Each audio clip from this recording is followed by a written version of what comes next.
What's going on, everybody? Welcome to another episode of Hollywood Already Did It, the podcast that asks, why are there so many reboots, remakes, sequels, and adaptations? Are these stories still relatable? Is it a cash grab? Is it maybe a little bit of both? Because don't we love a good moral that also is a box office success? And why the story was originally relatable at the time it came out. As always, I am your host, Blake Schultz, and with me is Terrence Tatum. Hello, everyone. And this week we are on what would that be? The 9th Rocky/Creed movie. This is an interesting one because I don't know how much we could just be like, it's Creed and not acknowledge that there were all of these other movies before. Right. It is also, I think, one thing we'll talk about is how successful it is at the requel legacy, passing the torch story, and why seemingly nobody else could pull it off as well. What we thought about the movie and why this franchise keeps being relatable, and why, when you look up why it's relatable, apparently most people claim it's the American dream, which I don't think is correct. But somehow that got in there. After all, they did stop the Cold War in Rocky IV. It's true. That and the rights to Tetris stopped the nuclear arms race. We are safe now. We got Tetris. We beat Drago. It all worked out. Yeah. But we're not here to talk about incorrect accusations of the 80s. We're here to talk about Creed 3. Terrence, what did you think of the movie?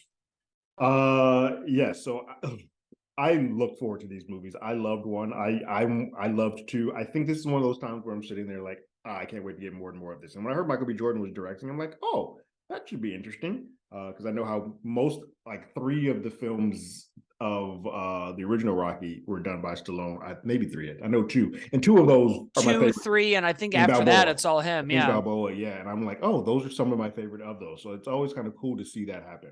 Look, Jonathan Majors is on fire right now, and so having him as the big bad or the villain piqued my interest, and I walked out of this just thoroughly enjoyed. Like, this was a good film from top to bottom. It didn't overstay its welcome and knew what it was doing, got in and got out, gave me some good fight scenes. And what really surprised me, there's a lot of dramatic, emotional moments here that all hit, from with Creed and his mom to Creed and Jonathan Majors. Like, all Dame and Creed have so many moments that it's just like, oh, this is good. And when I walked out of this, even more so than the first 2, and I still think Creed 1's the best, but out of all of them, this is the first time where I was sitting there like, this feels 100% a Creed movie. Like, Rocky, his essence is here, but this is his film. This feels like a black movie, which I know sounds weird, but this movie opens with The Watcher. Like, you have Dr. Dre Blair, like, the whole soundtrack, everything about this feels like, hey, we have broken off from that legacy, and now we're kind of molding our own thing, and it just knocks it out of the park for me. To the point, and we'll talk about how Dane is one of those villains, which I don't think any other than Apollo Creed in the first couple, we don't really have a villain that you also care for, and somehow this manages to nail that. And so you're sitting here like, yeah, I'm rooting for Creed. I don't want Dane to take an L either, and that's a hard thing to get to, and they nail it. Yeah, they really took all of the things from Black Panther 1 and pushed them into a Creed movie. And I don't say that sarcastically or cynically. It works shockingly well, because I think it's interesting because there is that same parallel of something happened before and it's come back around, and, oh, we didn't know, and you ran, or your dad did this, or this happened. And we all love Killmonger and we all love Dane, and they are characters that you get it. And I think where Dane is different is, obviously, it's not a superhero movie, so he at no point is like, I have things that are relatable, but also would like to destroy the planet. Or, like, really, Dane's biggest problem in the movie is that he's not trained properly. And, like, unfortunately, the biggest thing for Dane is that time sort of was taken away from him, and his goal is still the same. Like, when he went into prison, his goal was to, like, I want to be champion. I want to have a fight on Africa.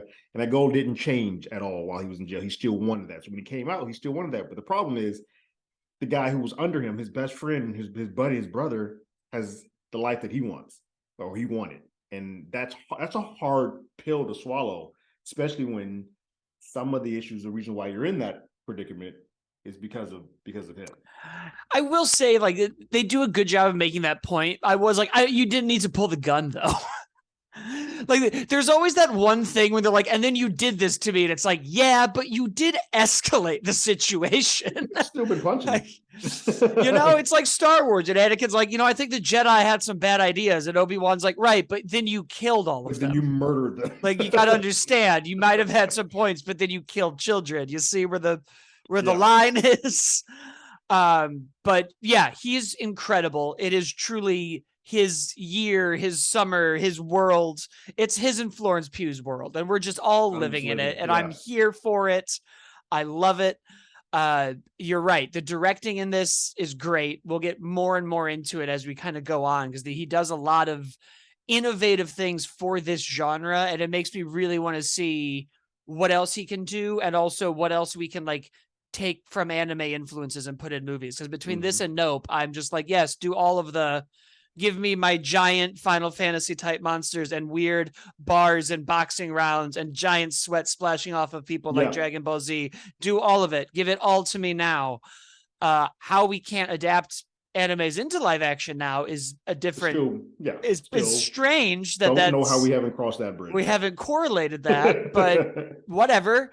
I'm here for that. But everything else in this story, I really enjoyed, like Tessa Thompson's agency. I loved his relationship with his daughter was great. So great. You started getting into some almost like Bruce Lee karate, like not Bruce Lee, but like Karate Kid, and Bruce Lee philosophy of like, we're gonna learn how to do this so we don't have to do this. Like we I love the scene. I loved it. And I understand there was a lesson, and I shouldn't have agreed with Michael B. Jordan, but small spoilers, there is a scene where a bully takes his daughter's painting and tears it in half, and she just decks that girl in the face. And I immediately was like, yep, you fuck around to find out. And then they come around to school, and Tessa's very much like, hey, we shouldn't have done this. And Creed's like, maybe no. Sometimes you got to hit somebody. I don't know. Right. But I do love those moments in a lot of like school scenes where the parent is like, yeah, great, you're right, my daughter did something wrong. Would you like to explain to me though why that one is bullying her? Correct. Like, you're not wrong, and we'll deal with that, but I would like to know all of these things. Like, I get my kid being in his principal's office. Why is that one still allowed to go do whatever the hell they want to do? So I absolutely loved that. And then I love the scene with it later. I've watched all your fights. Show me something new. What else are we doing? And then you get into the, like, it's not about punching. It's about discipline and speed and this. I was like, oh, we're really getting into the philosophy of the fighting, which is always, to me, way more interesting than the fighting itself. When you really get into the nuts and bolts of it. Especially when you have a daughter who idolizes her dad. Like, she loves her dad. She's watching, she studies everything. And then he's like, okay, yes, you learn, you watch my tapes, but you haven't really learned from me as to what exactly goes into all of this. So let me give you a little bit of why I'm there, because your first reaction won't always be to punch if you kind of just listen to why I do things or why we do things the way we do.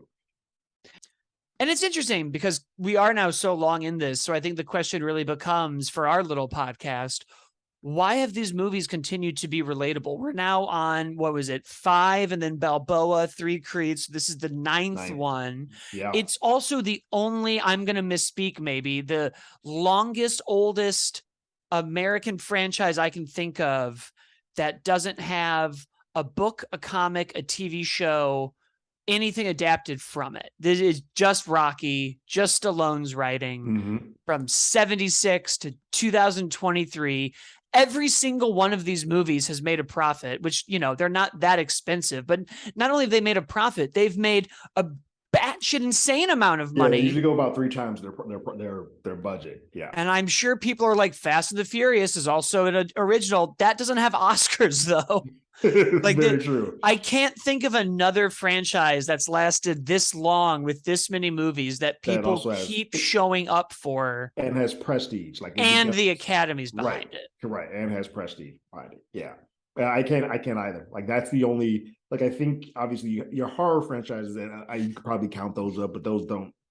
They're very cheap to make, but they don't get prestige. I would maybe put Halloween in the same boat because they get their prestige in a different area. So it would be incorrect of me not to acknowledge. You're right. Horror probably. Yeah. Halloween, Texas Chainsaw. Correct. So at least Halloween, because that was around the same time. Right, and Scream is catching up number wise, but so original properties, those are kind of that's a different ballgame. But as far as not, if you're not in the horror space, I do think that you're not going to get many things outside of this Rocky Creed thing is sort of a phenomenon. I had never thought about it. So my roommate had pointed out, and I was like, oh yeah, when you get out of horror, this really is like, because Mission Impossible is a TV show. Right. Every comic book thing we like is a comic book. Video Bond games. Is Bond is a book. The Godfather's a book. Mm-hmm. A lot of the things that we love are books or plays or something else first. So it's wild. So what do you think it is? Why in 1976 were people cheering and screaming and losing their minds? And then we built a statue, and then we showed the statue reveal in 3. Yeah. That is a real life statue in real life, and it's insane.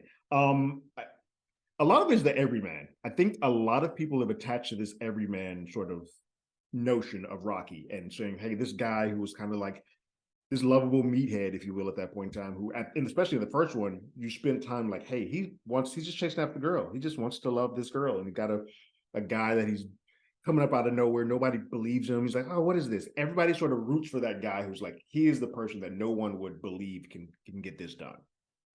And then he does it. And you're kind of like, oh, well, I'm locked in. And then from that point on, you just build on that. Like the first 2 are very dramatic films. And you got the whole Apollo and him sort of build their relationship in that. And then it subsequently gets weirder. Then we Fast and the Furious it, and it gets great. It gets weirder and weirder. Like Mr. T's here, and then there's a Russian and a robot. And like, okay, sure. But you build enough cachet with the audience with those first 2 films where you're kind of like, I'm invested.